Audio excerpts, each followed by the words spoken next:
Left hand side நேர்களுக்கு வணக்கங்க. இப்போது கன்னி ராசியை பொறுத்த மட்டும் இல்லைங்க, இந்த குரு பயிற்சி வருகிற மே 26ஆம் தேதி மிதுன ராசியிலிருந்து கடக ராசிக்கு குரு பயிற்சி அடைகிறாருங்க. காலையில் 11 மணிக்கு அப்படி பயிற்சி அடையும் பொழுது இந்த கன்னி ராசியை பொறுத்த மட்டும் இல்லைங்க, உங்களுக்கு 7ல் இருக்கிற சனி ஏற்கனவே திக்பலமாக இருக்கிறாருங்க. நல்ல யோக அமைப்புங்க. 6ல் ராகுவுமே நல்ல அமைப்பு தான் உங்களுக்கு கொடுத்துருக்காரு. கன்னி ராசியை பொறுத்த மட்டும் எவ்வளவோ கஷ்டங்களுக்கு அப்புறம் இப்போது நல்ல காலங்கள் தாங்க. அப்படி வரும் பொழுது ரொம்ப பாவக்கிரகங்கள்னு சொல்லக்கூடிய 7ல் சனியும் ராகுவுமே நல்ல இடத்துல இருக்கிறாங்க. ரொம்ப நல்ல ஒரு விஷயங்க. கன்னி ராசிக்கு இது ஒரு பெரிய யோக அமைப்புங்க. 7ல் சனி இருந்தாலும் அவர் திக்பலம் அடைவார். அதனால் சனி உங்களுக்கு நன்மைகளைத்தான் செய்வார். ராகு சொல்ல வேண்டியதே இல்லைங்க, அவர் 6ல் இருக்கிறாருங்க. கன்னி ராசியை பொறுத்த மட்டும் இல்லைங்க, ராகு நண்பருங்க, அவருடைய நட்பு கிரகம் தான். அவரும் நன்மைகளை தாங்க செய்வார். அப்படி இருக்க இப்போ 10ல் குரு இருந்தாருங்க. இவ்வளவு நாள் அவங்களுக்கு 10ல் குரு இருந்தாருங்க.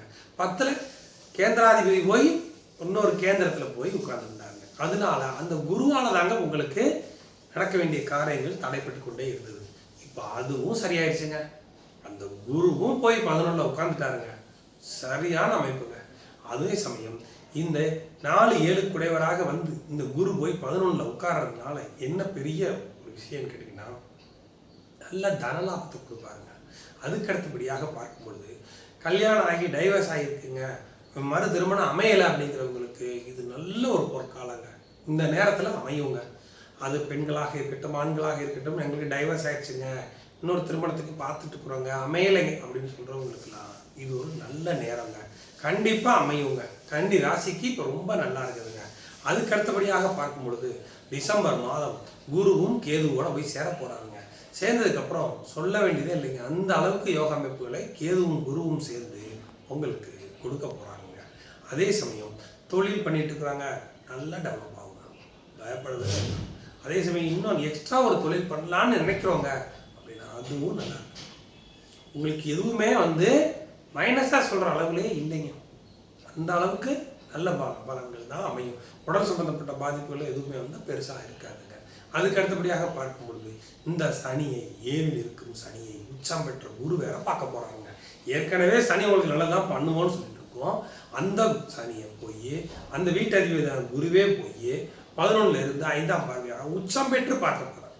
அம்சமான அமைப்பு. இந்த மாதிரி அமைகிறது உங்களுக்கு இது ஒரு பொற்காலம் தாங்க. அதனால அஷ்டமத்தில் இன்னும் 2 வருஷம் கழிச்சு அஷ்டமத்துக்கு சனி போகிறதுக்கு முன்னாடி இப்போ இருக்கிற அந்த 2 வருஷத்துக்குள்ள நீங்கள் என்னென்ன நினைக்கிறீங்களோ அவ்வளோ சாதிச்சுக்கிறது நல்லதுங்க. அதுக்கு தகுந்த மாதிரி தான் கிரக அமைப்புகள் உங்களுக்கு நல்லாவே இருக்குது. அதனால இந்த குருவும் கேதுவும் டிசம்பரில் சேர்றாங்க. 2026 டிசம்பரில் 27, 28 ஜூன் வரைக்கும் உங்களுக்கு இந்த கேதுவோட யோக அமைப்புகள் நல்லா இருக்குங்க.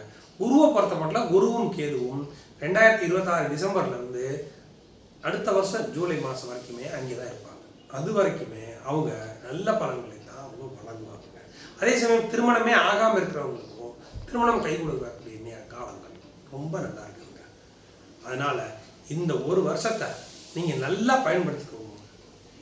எதுவாக இருந்தாலும் சரி, நேரத்தை வீணடிக்காமல் உங்களுக்கு என்ன அமையணும்னு நினைக்கிறீங்களோ அதெல்லாம் ஸ்டெப் எடுத்தீங்கன்னா நீங்கள் நல்ல முன்னேற்றத்தை பெறுவீர்கள். வீட்டில் வாடகைக்கு இருக்கிறவங்க வீடு அமையலைங்க, கண்டிப்பாக அமையும். கொஞ்சம் ஸ்டெப் எடுத்தீங்கன்னா போதும், கண்டிப்பாக உங்களுக்கு லோன் கிடைக்கிறதுலேருந்து எல்லாமே அமையும். வேலையில் இருக்கிறவங்க, சாதாரண வேலையில் இருக்கிறவங்க நல்ல உயர் பதவியில் நல்ல இடத்துல போய் வேலையில் செய்வீங்க. அந்த மாதிரி ஒரு அமைப்பு அமையும். 2 வீலர் வாங்காமல் இருக்கிறவங்க வாங்கணும்னு நினைக்கிறீங்க, அமையும். எல்லாமே நல்லா. அதனால் கன்னி ராசிக்காரங்க இப்போ இருக்கிற காலங்களை பயன்படுத்துறது நல்ல யோக அமைப்பை தரும். இதுதான் ரொம்ப முக்கியமான விஷயம். குடும்ப சம்மந்தப்பட்ட வகையில் எந்த சந்தர்ப்பங்களும் இருக்காது. இது வரைக்கும் குடும்பம் பிரிஞ்சிருந்தவங்க கூட சேரக்கூடிய வாய்ப்பு இருந்தாங்க. கன்னி ராசிக்கு ரொம்ப நல்லா இருக்குது. கடனை வாங்கி தொழில் பண்ணிட்டு இருந்தாங்க, கிடையாது. இப்போ அடுத்து பார்த்தீங்கன்னா உங்களுக்கு நல்ல வருமானம் கடனே அடையக்கூடிய சூழ்நிலையை உருவாக்கிவார் டிசம்பருக்குள்ள. நான் சொல்கிறது பூராவே உங்களுக்கு ஆச்சரியமாக இருக்கும், நடக்கும். Okay, thanks.